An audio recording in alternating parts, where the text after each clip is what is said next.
Good morning. Welcome to Market Today by ECTRA Arulrajhan. Today is 26th September 2023. இன்னையோட pre market information நம்ம பார்க்கலாம்.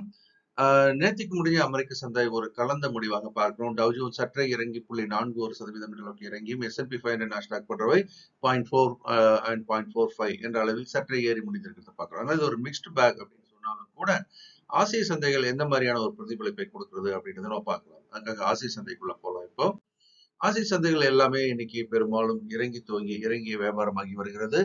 ஆகவே ஆசிய சந்தைகளுடைய ஒரு தாக்கம் என்பது இந்திய சந்தையில் இருப்பதற்கான வாய்ப்புண்டு. ஸோ இந்திய சந்தையினுடைய நிலவரம் எப்படி இருக்குன்னு பார்க்கலாம். கிஃப்ட் நிஃப்டி என்று சொல்லக்கூடிய நிஃப்டியினுடைய இன்டர்நேஷனல் ட்ரேடிங்ல இருக்கக்கூடிய டாலர்ல ட்ரேட் ஆகக்கூடிய ஸோ இந்த இண்டெக்ஸ் அப்படின்றது இப்போ ஒரு கேப் டவுன் ஒரு 40-50 புள்ளிகளுக்கு இறங்கி துவங்கி வியாபாரமாகி வருகிறது. இந்த கேப் இன்னும் ஜாஸ்தியா இருந்தது, இப்போ கொஞ்சம் நேரோ டவுன் ஆயிருக்கு. அதனால இந்த கேப் டவுன் அப்படின்றது அப்சர்வ் பண்ணப்படுமா, திரும்புமா அப்படின்றத முக்கியமான ஒரு கேள்வியை நம்ம பார்க்க வேண்டியிருக்கு. அதையே நம்ம பார்க்கலாம். நிஃப்டியோட ரேஞ்ச் அப்படின்னு நான் பார்க்கும்போது முன்னாடி கொடுத்ததுல இருந்து இப்போ என்ன பண்ணிருக்கோம், 700ல இருந்து 500க்கு நம்ம இதை புஷ் பண்ணிருக்கோம். 500 is a very crucial mark அப்படின்னு நம்ம பார்க்கிறோம். இப்போதைக்கு இந்த 500 தக்க வைக்கப்படுவதற்கான வாய்ப்பு இருக்கிறது.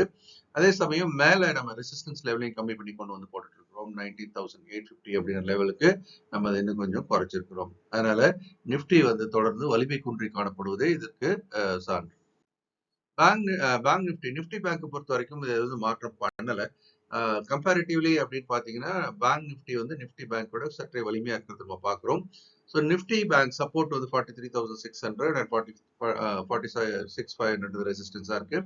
தற்போதைக்கு இதுல எந்த மாற்றமும் இல்லை.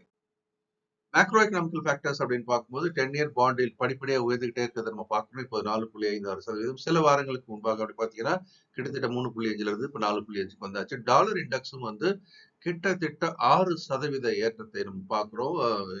ஒரு மாதம் 1.5 மாதத்துக்கு முன்னாடி 100 தொட்டது. அதன் பிறகு பார்த்தீங்க அப்படின்னா மீண்டும் ஜம்ப் ஆகி 106.07 இருக்கிறத பார்க்கிறோம். இது ரெண்டுமே பங்கு சந்தைக்கு எதிர்மறையான நிகழ்வு அப்படின்னு நம்ம சொல்லலாம். ஓகே, பாதிப்பை ஏற்படுத்தக்கூடிய ஒரு நிகழ்வு அப்படின்னு சொல்லலாம்.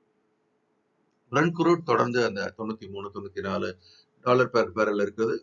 கோல்டும் பெரிய மாற்றம் இல்லை. அந்த 1900-1950 இந்த $50 பெர் அவுன்ஸ் வந்து நகர்ந்துகிட்டு இருக்கிறத பார்க்கிறோம். இப்போ குறிப்பா மிக நெருக்கமான நகர்ல இருந்துட்டு இருக்கு. USD INR தொடர்ந்து வலிமை குன்றி கொண்டு வருகிறது. இந்த மாதிரி வீக் ஆகுது வந்து தொடர்ந்து நிகழக்கூடிய வாய்ப்பு கூட இருக்கலாம் அப்படின்றதும் ஒரு செய்தி.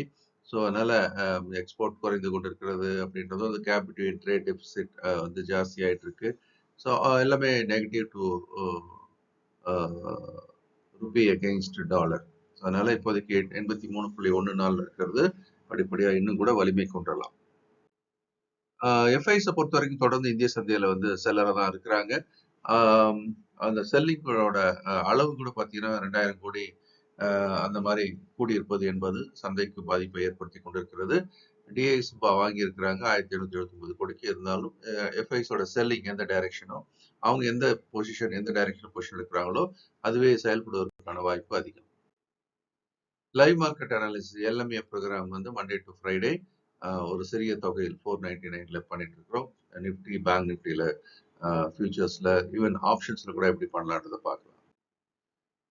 கேண்டில் ஃபார்மேஷன் தொடர்ந்து 4 நாட்களாக இறங்கி 5வது நாளாக ஒரு டோஜி ஃபார்மேஷன் வந்திருக்கு. இந்த டோஜி வந்து இந்த இறக்கத்தை தடுத்து நிறுத்துமா அப்படின்றதுக்கான ஒரு முயற்சி. இந்த முயற்சி வெற்றி பெறுமான்னு இன்னைக்கு தெரியும். ஏன்னா ஒரு கன்ஃபர்மேஷன் நமக்கு வேணும். மேல் நோக்கி திரும்பினால் தென் தற்காலிக ஒரு ஏற்றம் வரலாம். இல்லை இந்த டோஜியோட லோ உழைக்கப்பட்டால் அது வலிமையான இறக்கத்திற்கு வழிவகுக்கும். இந்த வீடியோ உங்களுக்கு பிடிச்சிருக்கும்னு நம்புறேன். லைக் பண்ணுங்க, ஷேர் பண்ணுங்க, கமெண்ட்ஸையும் வீடியோ கீழே போடுங்க. இந்த நாளும் இனிமையான நாளாக இருக்கு என்னுடைய மனமார்ந்த வாழ்த்துக்கள். இந்த வீடியோ உங்களுக்கு பிடிச்சிருக்கும்னு நம்புறேன். நீங்களும் லைக் பண்ணி ஷேர் பண்ணுங்க, உங்களுடைய கமெண்ட்ஸையும் போடுங்க. இந்த நாளும் இனிமையான நாளாக இருக்கு என்னுடைய மனமார்ந்த வாழ்த்துக்கள். இந்த வீடியோ உங்களுக்கு பிடிச்சிருக்கும்னு நம்புறேன். நீங்களும் லைக் பண்ணி ஷேர் பண்ணுங்க, உங்களுடைய கமெண்ட்ஸையும் போடுங்க. இந்த நாளும் இனிமையான நாளாக இருக்கு என்னுடைய மனமார்ந்த வாழ்த்துக்கள்.